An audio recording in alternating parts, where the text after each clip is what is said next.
Alors bonjour, bienvenue dans cette introduction à l'allégorie de la caverne de Platon, texte que l'on trouve dans la République, livre 7. Alors comme nous l'avons dit au dernier cours, dans notre dynamique de classe inversée, cette vidéo vise à vous aider à bien comprendre le texte à l'étude afin que vous soyez en mesure d'en débattre en classe au prochain cours. Vous devez donc en faire une lecture active, vous l'approprier à l'aide d'une prise de notes ainsi qu'une annotation. Alors, plus précisément, cette balado a deux objectifs. Le premier est de se familiariser avec le contexte politique et intellectuel dans lequel Platon vivait lors de la rédaction de l'allégorie de la caverne. Le deuxième est de comprendre en quoi ce contexte politique et intellectuel nous fournira une clé d'interprétation pour comprendre la théorie élaborée dans l'allégorie de la caverne. Il faut comprendre qu'une théorie n'est jamais complètement détachée du contexte d'où elle émerge. Et la théorie mise de l'avant dans l'allégorie de la caverne, même si elle se veut idéaliste et abstraite, n'échappe pas à ce constat. Donc elle aussi émerge d'un contexte. En effet, on dira qu'il y a une relation dialectique qui s'installe. C'est le contexte qui favorise l'éclosion d'une certaine théorie, laquelle influencera le contexte en retour, et ainsi de suite. En ce sens, la compréhension du contexte nous aidera à comprendre la théorie. Et donc, afin de bien comprendre la théorie platonicienne des idées, nous allons l'interpréter en tant que réponse à un certain contexte politique et intellectuel. La structure de notre clé d'interprétation peut se résumer ainsi. Donc, le contexte politique et intellectuel représente la question, et la théorie platonicienne des idées, que l'on retrouve dans l'allégorie de la caverne, représente la réponse à ce contexte. Alors, de manière générale, nous dirons que le contexte politique et intellectuel entourant l'écriture de l'allégorie de la caverne est marqué par l'instabilité. Nous allons donc interpréter l'allégorie de la caverne et la théorie qu'on en dégagera en tant que réponse à cette instabilité. Alors, pour reprendre notre formule, qui est en fait notre clé d'interprétation, on dirait que le contexte politique et intellectuel, qui représente la question, est traversé par une instabilité. Ainsi, nous allons interpréter la théorie platonicienne des idées en tant que réponse à cette instabilité. Donc cette instabilité du contexte est premièrement une instabilité politique. On l'a vu au début de la session, de nombreuses guerres ont lieu alors que Sparte et Athènes essaient tour à tour d'asseoir leur hégémonie.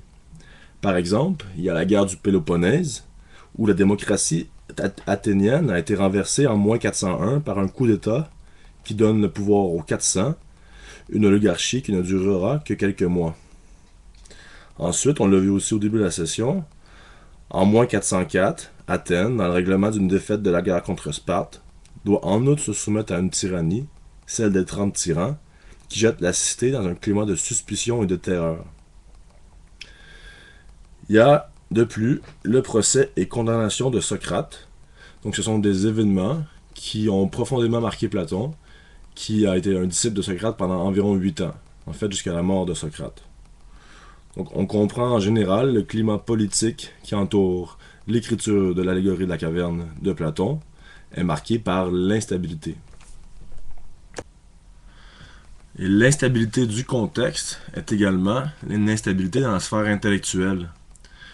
Nous l'avons vu au début de la session, de manière générale, les contributions des philosophes de l'Antiquité grecque participent d'une transition qui va du mythe à la raison. En général, les transitions sont marquées par l'instabilité. L'ordre ancien n'est plus, mais nous ne sommes pas encore bien installés au sein du nouvel. De plus, la contribution de plusieurs intellectuels remet en question les capacités réelles de la région émergente et encore balbutiante. À ce sujet, revenons ensemble sur certains penseurs que nous avons déjà vus ou mentionnés. Implicitement, Platon leur répond dans l'allégorie de la caverne. Alors l'époque de Platon, ou plus précisément la sphère intellectuelle de l'époque de Platon, est fortement marquée par la contribution des sophistes. On l'a vu en classe, que ce soit Protagoras ou Gorgias par exemple. Alors les sophistes ne croient pas qu'il existe de vérité objective indépendante des humains. Pour eux, les sens nous trompent et les valeurs sont des conventions établies par les humains. Elles sont ni vraies ni fausses, mais elles sont nécessaires pour vivre en société. Alors, d'après Platon, cela ouvre la porte au relativisme moral et ça représente un certain danger. Mais plus généralement, La position des sophistes rend impossible toute science, au sens fort du mot science, parce qu'en effet, pour qu'une science soit reconnue comme telle, elle doit avoir des objets fixes, stables, immuables et éternels. Alors, en plus de l'instabilité qui découle des thèses des sophistes, il y a celle qui découle de la position d'Héraclite. On l'a vu en classe, Héraclite, c'est le penseur du flux perpétuel. Il y a une métaphore qui résume sa position, à savoir la métaphore du fleuve. Alors, pour Héraclite, le réel est comme un fleuve. Son essence, c'est le mouvement. On ne peut pas entrer deux fois dans le même fleuve, car il est en perpétuel changement. Il n'est jamais réellement le même, il y a apparence d'unité, mais ce n'est pas vraiment le cas. En cette position pose un problème de l'identité. Si tout change sans cesse, qu'est-ce qui, à travers le temps, demeure réellement identique à lui-même, à l'image du fleuve? On comprendra que cette vision du monde ne célèbre pas la rationalité ni le langage humain. En effet, le langage humain exige une certaine stabilité, en présuppose une. Alors, ce que va faire Héraclite, en conséquence de cette position, c'est qu'il va adopter une stratégie littéraire pour essayer de dépeindre le mouvement. Il ne refuse pas le monde sensible, il l'embrasse et tente, tant bien que mal, de le dire. Sa stratégie, ce sera de parler de manière contradictoire. Alors que son disciple va adopter la position qui dit que tout ce qu'on peut faire, c'est se taire. Sinon, on dit un non-sens. Alors Parménide est un autre grand prédécesseur de Platon, que l'on peut qualifier de géant de la sphère intellectuelle de la Grèce antique. En effet, Parménide prend un chemin tout à fait opposé à Héraclite. Or qu'Héraclite embrasse le réel et tente de le dire malgré son essence, qui est le mouvement, Parménide a une telle exigence envers la raison qu'il refuse d'essayer de le dire, qu'il va refuser d'essayer de dire le mouvement qui caractérise le réel. En effet, en faisant violence en quelque sorte à l'expérience sensible, en se mettant en opposition à celle-ci, Parménide va coûte que coûte rechercher une certitude, une vérité, une stabilité. Et c'est du côté de la raison qu'il cherche, et de manière ultra rigoureuse. Sa distinction entre vérité et opinion est tellement radicale et rigide qu'elle rend, si on la garde telle qu'elle, impossible toute science du monde sensible. En effet, dans son long poème intitulé De la nature, Parménide affirme qu'il ne faut pas du tout tenir compte de l'évidence des réalités sensibles et, au contraire, ne prendre pour guide que l'exigence de la raison. Le nouveau chemin que Parménide explorera part donc de la raison seule, indépendamment de toute donnée sensible. Au lieu de l'expérience sensible que nous avons de l'être, le point de départ sera l'idée de l'être. Nous n'avons pas affaire ici avec Parménide à une rationalisation du monde sensible. Parménide cherche une autre voie. Cette voie est celle de la raison, et de la raison qui fait cavalier seul. Mais on peut se demander où un tel chemin peut-il nous mener. En effet, Parménide cherche une définition de l'être qui ne prendrait pas en compte les caractéristiques physiques ou sensibles de l'être. Parménide dira que c'est le seul chemin de la vérité, et c'est celui qui dit l'être est. C'est sa seule définition et on ne peut rien y rajouter. Tout ce qu'on pourrait rajouter à cette définition, l'être est, serait contradictoire. Parce qu'en effet, pour Parménide, il faut savoir que le changement en général est impossible. Que ce soit pour la génération, donc venir à l'être, donc passer du non-être à l'être, ou pour l'altération, on passe de être ça à être plus ça, ou pas ça. Les deux impliquent le non-être, donc le néant.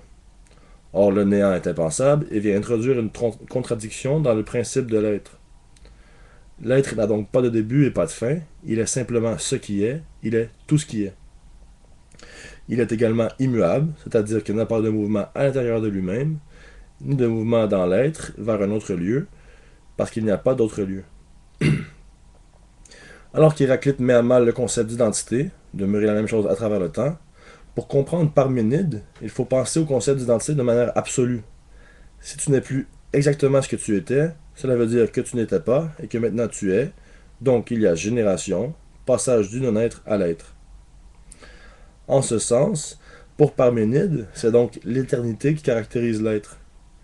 Le mouvement et le changement sont illusoires, nos sens nous trompent, L'univers d'essence ne coïncide pas avec celui de la raison. Ainsi, Parménide nie le devenir alors qu'Héraclite fait violence au langage pour essayer de le dire. Alors pour comprendre l'allégorie de la caverne de Platon, ainsi que la théorie des idées qu'on va en extraire, il peut être utile de comprendre Platon comme faisant une synthèse des propos de Parménide et d'Héraclite. On a vu que Parménide nie le devenir, alors que Héraclite fait violence au langage pour essayer de le dire. On dira que Platon est héraclitain en ce qui concerne le monde sensible, tout comme Héraclite, il reconnaît que le monde sensible est en mouvement, mais il va s'inspirer des caractéristiques de l'être chez Parménide pour construire ou bâtir son monde des idées.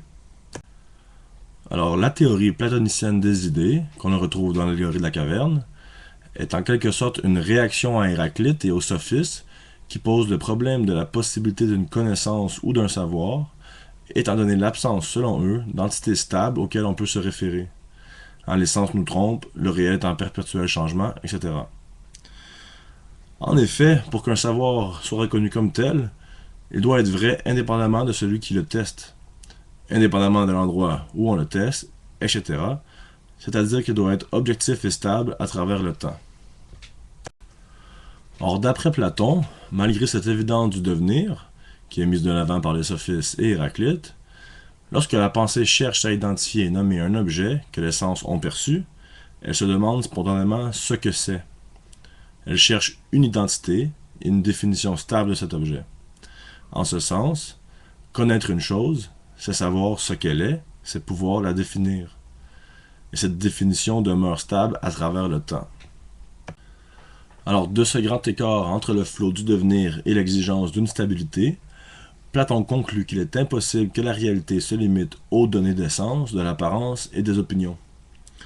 Il en déduit qu'il doit exister deux niveaux de réalité, à savoir le sensible et l'intelligible. C'est cette position qu'il tente de défendre dans l'allégorie de la caverne. Tout comme les objets reflétés sur le mur de la caverne sont plus vrais et plus stables que leurs ombres, les idées nous permettant de définir les objets sont plus vraies et plus stables que les objets eux-mêmes. Alors, un exemple classique qui met de l'avant ces deux niveaux de réalité, à savoir le sensible et l'intelligible, est l'exemple de la chaise.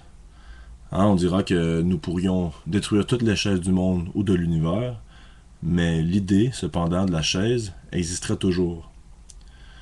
C'est ce genre d'argument qui fera dire à Platon que les idées ont plus de réalité que les objets sensibles. Il dira par exemple que les objets imitent les idées ou qu'ils participent d'elles. Sans les idées, notre expérience du monde serait chaotique et hostile. Rien ne viendrait informer l'ensemble de la matière qui est en mouvement perpétuel. Les idées viennent mettre de l'ordre dans notre expérience du monde.